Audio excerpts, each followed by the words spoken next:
In a sunny little kitchen deep in the forest, Keisha the cat had a brilliant idea. "Let's make blueberry pancakes," she announced with a happy meow.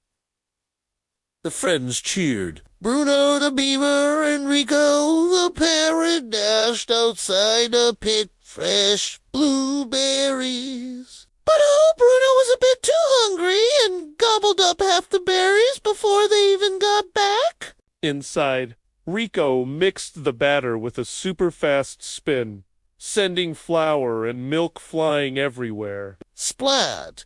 A blob of batter landed right on Bruno's nose. Just then, Pappy the bear arrived with a giant bucket overflowing with blueberries. Hooray! With everyone working together, they finally made the pancakes. Keisha flipped one so high it almost touched the ceiling. At last, it was time to eat.